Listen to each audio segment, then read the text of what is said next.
اس کے بعد 2009 میں جاتی عمرہ رائے گنج میں 10 سال کے بعد میاں صاحب کے ساتھ نماز پڑھنے کا موقع ملا۔ میاں صاحب نماز کے بعد اندر چلے گئے۔ ہم نے اس کے بعد 4 گھنٹے کے آرمی چیف ضیاء الدین کو فوج کی کمان کرتے ہوئے دیکھا، جو ٹیلی فون پر احکامات دے رہے تھے۔ لگتا یہ تھا کہ کوئی بھی سینئر افسر ان کے ساتھ بات کرنے کے لیے تیار نہ تھا۔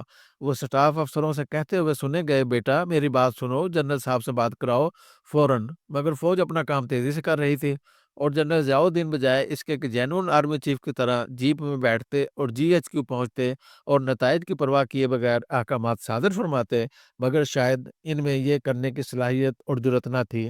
اس لیے وہیں اندازہ ہو گیا تھا کہ یہ ایک غلط چوائس تھی، کیونکہ وہ صلاحیت اور وسائل کے حساب سے ایک اہل آرمی چیف ثابت نہ ہوئے۔ لوگ پوچھتے ہیں کہ 12 اکتوبر کیوں اور کیسے ہوا؟ میرے خیال میں یہ فوراً یا آنن فانن نہیں ہو گیا۔ 26 ستمبر کو روزنامہ اوصاف نے فرنٹ پیج پر خبر دی کہ وزیر اعظم ہاؤس کی سیکورٹی بڑھا دی گئی ہے۔ وزیر اعظم ہاؤس کی سیکورٹی چونکہ فوج کی ذمہ ہوتی ہے، اور یہ حقیقت ہے کہ جہاں صوبے دار کھڑا ہونا تھا وہاں کپتان کھڑا کر دیا گیا، جہاں 2 سپاہی تھے وہاں 6 سپاہی کر دیے گئے تھے۔ میں نے یہ خبر سیکورٹی کے انچارج جنرل رحمت اللہ کو دکھائی اور ان سے رائے مانگی۔ جنرل صاحب فوراً یہ خبر لے کر وزیر اعظم ہاؤس سے باہر اوپر گئے، اور وہاں سے آ کر انہوں نے کہا کہ پارٹنر چپ کر جاؤ۔ 26 ستمبر اور 12 اکتوبر میں تقریباً 2 ہفتے کا وقت ہے، اور اس دوران میرے دوست اور دیرینہ ساتھی کرنل ارشد الوی نے مجھے 2 ٹوک الفاظ میں بتایا کہ جنرل کرامت کی رخصتی کے بعد وزیر اعظم نے اگر فوج کے ساتھ دوبارہ پھڈا کیا تو پھر نتیجہ اچھا نہیں نکلے گا۔ کرنل ارشد چاہتے تھے کہ ان کی معلومات کی بنا پر قائم اس رائے کو وزیر اعظم تک پہنچایا جائے، مگر میں نے اسے اپنے منصب اور عہدے سے بالا تر سمجھا اور یہ بات وزیر اعظم تک نہ پہنچا سکا۔ سب سے اہم بات یہ تھی کہ ان دنوں جناب وزیر اعظم کے گرد مختصر سے لوگوں نے گھیرا ڈال رکھا تھا، اور وزیر اعظم 2 نہایت اہم اور مخلص ساتھیوں سے محروم ہو گئے تھے، جو صائب مشورہ دینے کی صلاحیت رکھتے تھے اور ان کی بات سنی بھی جاتی تھی۔ وہ تھے جناب انور زاہد مرحوم اور جناب حسن پیرزادہ مرحوم، دونوں یکے بعد دیگرے اللہ کو پیارے ہو گئے، اور یوں میاں نواز شریف 2 مخلص اور جہاں دیدہ ساتھیوں سے محروم ہو گئے۔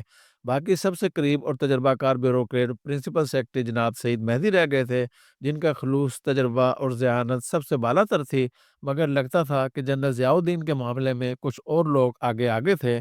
5 بجے کے خبر نامہ کے بعد ہلچل مچ گئی، ٹیلی فون آنی شروع ہو گئے کہ فوج حرکت میں آ گئی ہے۔ میں وزیر اعظم ہاؤس سے نکل کر ریڈیو پاکستان تک گیا، مگر فوج کی موجودگی نظر نہ آئی۔ اس کے بعد میں F64 میں واقع اپنے گھر گیا، اور بیگم کو اس سے پہلے کہ میں کچھ بتاتا اس نے فوراً سوال کیا، کیا فوج آ گئی؟ میں نے کہا ابھی نہیں، مگر شاید آ جائے، مگر تسلی رکھنا میں جلد واپس آ جاؤں گا۔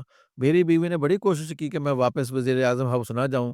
میں نے کہا کہ آج نواز شریف کو چھوڑنا بڑی بزدلی اور راجپوتوں کی روایات کے منافی ہے، میں آج وزیر اعظم کو اکیلا نہیں چھوڑ سکتا، اور یہ کہہ کر میں پھر واپس وزیر اعظم ہاؤس آ گیا۔ اس وقت وزیر اعظم ہاؤس سے بہت اہم اور غیر اہم شخصیات نکل رہی تھی۔ فوج نے آنے جانے والوں پر تقریباً 7 بجے تک روک ٹوک نہیں کی۔ 4 گھنٹے کے آرمی چیف موبائل فون پر وزیر اعظم ہاؤس کے پورٹ سے حالات کنٹرول کرنے کی ناکام کوشش کر رہے تھے۔ راجہ نادر پرویز اپنے کزن جنرل طارق پرویز کو مبارکباد دے رہے تھے کہ دیکھا سب ٹھیک ہو گیا، اور اس کے بعد خاموشی سے کھسک گئے۔ اسی دوران ملٹری سیکرٹری جاوید ملک اور چیف سیکورٹی افسر پرویز راٹھور ٹیلی ویژن اسٹیشن پہنچے۔ بریگیڈیئر جاوید ملک نے، جو ایک حد درجہ اعلیٰ پائے کے افسر تھے، انہوں نے انتہائی دلیری اور جرات کا مظاہرہ کیا۔ ان کی نواز شریف سے وفاداری اور محبت حد درجہ کی تھی۔ دراصل نواز شریف میں ایسی مقناطیسی قوت ہے کہ اگر آپ ان کے ساتھ کام کریں یا قریب جائیں تو آپ ان کی محبت میں گرفتار ہو جاتے ہیں۔ بریگیڈیئر جاوید بھی اسی محبت کے ہاتھوں مجبور ہو کر حد سے آگے چلے گئے۔ وہ افسر جو یقیناً جرنیل بننے والا تھا، سالوں بدترین جیلوں کی سلاخوں کے پیچھے رہا۔ چھوٹے چھوٹے بچے دربدر ہو گئے، مگر بعد میں محلاتی سازشوں نے انہیں میاں صاحب سے بھی دور کر دیا۔ دراصل بڑے ایوانوں کا خاصہ ہے کہ جو شخص یا افسر بڑے صاحب کے زیادہ قریب ہوتا ہے، اس کے خلاف سازش بھی زیادہ ہوتی ہے۔ آج بریگیڈیئر جاوید دل گرفتہ اور گمنامی کی زندگی بسر کر رہے ہیں، جنہیں 12 اکتوبر کی وفاداری دکھانے کے باعث پینشن سے بھی ہاتھ دھونا پڑا۔ پھر آہستہ آہستہ فوج وزیر اعظم ہاؤس کے اندر داخل ہونا شروع ہو گئی۔ سب سے پہلے جنرل ضیاء الدین کو لے جایا گیا، پھر رات 8:45 بجے کے قریب جنرل محمود کی قیادت میں 30 کمانڈوز دھڑ دھڑ کرتے وزیر اعظم ہاؤس میں داخل ہوئے اور سیدھے وزیر اعظم کے رہائشی بلاک کی طرف چلے گئے۔ اس وقت وزیر اعظم متحدہ عرب امارات کے شیخ سے ٹیلی فون پر بات کر رہے تھے۔ انہوں نے ہر درجہ پرسکون رہتے ہوئے گفتگو جاری رکھی تو جنرل محمود نے وزیر اعظم سے مخاطب ہو کر کہا کہ sir, I would request you not to talk on telephone. وزیر اعظم نے انتہائی تحمل سے جواب دیا، بیٹر یو ناٹ۔ اس کے بعد نواز شریف نے عرب شیخ سے بات ختم کی تو جنرل نے بات شروع کی، جس پر میاں صاحب نے کہا کہ میں ان بندوق تانے ہوئے کمانڈوز کی موجودگی میں بات نہیں کروں گا، جس کے بعد جنرل محمود کے اشارے پر کمانڈوز ہٹ گئے۔ جرنیل نے کوشش کی کہ نواز شریف اس کے دیے ہوئے کاغذ پر دستخط کر دیں۔ نواز شریف صاحب کے انکار کے بعد کھیل تھوڑی دیر میں ختم ہو گیا اور جنرل محمود وزیر اعظم کو لے کر روانہ ہو گیا۔ پرنسپل سیکرٹری سعید مہدی کو بھی ساتھ لے گئے۔ رات 10 بجے کے بعد وزیر اعظم ہاؤس میں موت جیسی خاموشی اور اداسی چھا گئی۔ بغیر دعوت کے آنے والے مہمانوں نے سب سے پہلے کنٹرولر کو طلب کیا اور پوچھا کہ کھانے کا کیا انتظام ہے۔ اس نے کہا کہ کھانا تیار ہے۔ پوچھا کس طرح تیار ہوتا ہے؟ جواب دیا کہ وزیر اعظم اپنے کھانے کا بل اپنی جیب سے ادا کرتے ہیں، جو انہوں نے آج ہی 20,000 روپے ادا کیا تھا، وہ بھی میرے پاس ہے، اور سرکاری خزانے سے جو مہمانوں اور سٹاف کے لیے کھانا پکتا ہے، اس کے لیے 90,000 روپے میری جیب میں ہیں۔ حکم ہوا کھانا لاؤ۔ کھانا لایا گیا، سب نے کھانا کھایا۔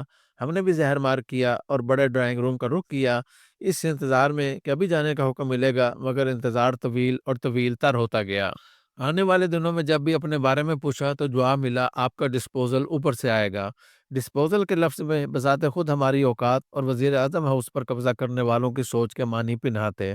وزیر اعظم ہاؤس پر قبضہ کرنے والی فورس کے سربراہ برگیڈیئر ساجد حمید نے، جو ترقیاتی بینک میں اعلیٰ عہدے پر فائز رہے ہیں اور پھر پاکستان کرکٹ بورڈ میں بھی رہے ہیں، وہ اس وقت جنرل محمود کے معتمد خاص تھے، مگر وہ بھی سسٹم کی وجہ سے کچھ نہ کر سکے اور نہ بتا سکے کہ کیا ہونے والا ہے۔ 12 اکتوبر اور 13 اکتوبر کے درمیانی رات بڑے کرب اور بے چینی کے عالم میں گزری۔ پرسنل سٹاف کے اور بھی لوگ تھے جنہیں وزیر اعظم ہاؤس سے جانے کی اجازت نہیں ملی۔ رات صوفے پر سونے کا غالباً پہلا تجربہ تھا اور وہ بھی بے یقینی کے عالم میں۔ رات کے پچھلے پہر نہ جانے کس وقت آنکھ لگی تو کانوں میں سورہ رحمان کے خوبصورت الفاظ، تم اپنے رب کی کون کون سی نعمتوں کو جھٹلاؤ گے، کی آواز آئی۔ پہلے لگا کہ خواب ہے، مگر جلد حقیقت کا اندازہ ہوا۔ معلوم ہوا کہ باہر برآمدے سے حسین نواز کی خوبصورت کرت کی آواز آ رہی تھی، جو بڑے دل نشیں انداز میں صبح کی نماز کی امامت کروا رہے تھے۔ میں چھلانگ مار کر اٹھا، بجلی کی تیزی کے ساتھ وضو کیا اور دوسری رکعت میں شامل ہو گیا۔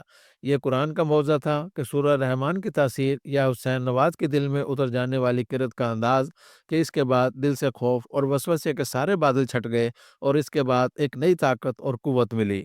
وزیر اعظم ہاؤس میں قید رہنے کے 11 روز ایک تلخ لیکن عجیب تجربہ تھا۔ وزیر اعظم کے بارے میں دل بے چین تھا اور کوئی خبر نہ تھی۔ تیسرے دن کنٹرولر نے آ کر سرگوشی کی کہ میاں صاحب کے لیے کھانا منگوایا گیا ہے تو اندازہ ہوا کہ وزیر اعظم قریبی قید ہیں۔ وزیر اعظم کو کھانا تو وزیر اعظم ہاؤس سے روانہ ہو گیا، مگر اس کے بارے میں ایک دلچسپ انکشاف ایک فوجی افسر نے کافی عرصے بعد کیا، جو وزیر اعظم کی قید کے دوران ڈیوٹی پر تھا۔ اس نے کہا کہ 2 دن تو میاں صاحب نے کھانا نہیں کھایا۔ تیسرے دن انہوں نے اپنا کھانا وزیر اعظم ہاؤس سے منگوانے کا کہا تو ڈیوٹی پر موجود افسران خوش ہوئے، بقول ان کے کہ آج تو روسٹ سلی پائے اور ہریسہ کھانے کو ملے گا، مگر کھانا آنے پر ان کی مایوسی کی انتہا نہ رہی جب ابلے ہوئے چاول، شوربے والی مرغی اور مسور کی ثابت دال پہنچی۔ انہیں یقین نہ آیا کہ نواز شریف یہ کھانا کھاتے ہیں، وگرنہ میڈیا تو کچھ اور بتا رہا ہے۔ اس کے بعد نواز شریف اور ان کے ساتھیوں اور ساتھ کام کرنے والوں نے بے پناہ مشکلات کا سامنا کیا۔ اگر نواز شریف جنرل محمود کے دیے ہوئے کاغذ پر دستخط کر دیتے یا اس وقت کے غاصب جرنیلوں کا کہا مان لیتے تو آزاد ہوتے۔ بے پناہ مشکلات، قید اور پاکستانی تاریخ کی پہلی جلا وطنی نہ جھیلنا پڑتی، مگر انہوں نے اصولوں پر ڈٹ جانے کا فیصلہ کیا اور مقبولیت اور عزت کے 7ویں آسمان پر پہنچے۔ قومیں اصولوں سے بنتی ہیں، وبائے قوم نے اصولوں کے ساتھ سیاست کی۔ نواز شریف نے وہی کیا جو قائد اعظم کی تعلیمات تھیں۔ کارگل میں عاقبت اندیش جرنیل نے جو کیا وہ ایک خطرناک کھیل تھا اور انتہائی کوتاہ اندیشی اور ٹنل ویژن کی ایک مثال، بری پلاننگ کی بدترین مثال۔ شہید ہونے والے فوجیوں کے پیٹ سے بعد میں گھاس برآمد ہوتی رہی، جو نہ صرف اسلحہ نہ پہنچنے پر مارے گئے بلکہ راشن نہ پہنچنے پر گھاس کھانے پر مجبور بھی ہوئے۔ جنرل مشرف نے کارگل پر قبضہ کے بعد فوج کے ساتھ سینہ پھلا کر کہا کہ ہم نے دشمن کی شاہراہ پر قبضہ کر لیا ہے اور سپلائی لائن کاٹ دی ہے۔ چند ہی دنوں بعد یہ سپلائی لائن کاٹنے والی فوج کو بلندی پر بیٹھنے کے باوجود پتہ چلا کہ بادلوں کے اوپر بیٹھے ہیں اور بادلوں کے نیچے بھارتی فوج کے کانوائے جا رہے ہیں۔ واجپئی نے جو لاہور آکر مینار پاکستان پر اور گورنر ہاؤس میں پاکستان کو تسلیم اور خراج تحسین پیش کر گئے تھے، جو کسی بھارتی لیڈر کی طرف سے پہلا اعلان تھا، دکھی انداز میں نواز شریف کو ٹیلی فون کیا کہ میاں صاحب آپ نے ہمارے ساتھ کیا کیا۔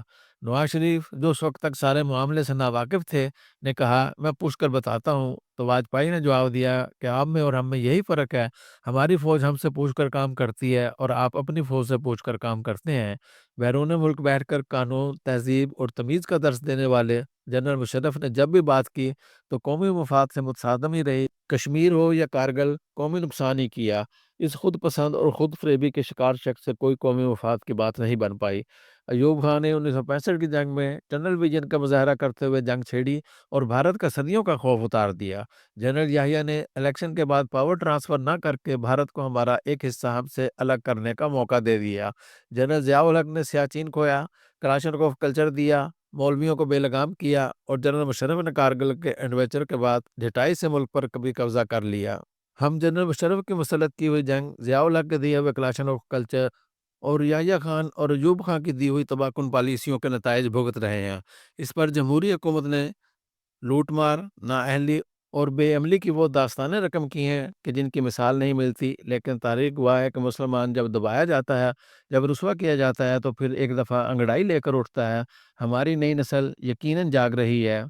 ہم انشاءاللہ پھر اٹھیں گے اور زندہ قوم کی طرح اپنا کھویا ہوا وقار پھر حاصل کریں گے۔ اب اس ملک میں 12 اکتوبر 1999 جیسے دن نہیں آئیں گے انشاءاللہ۔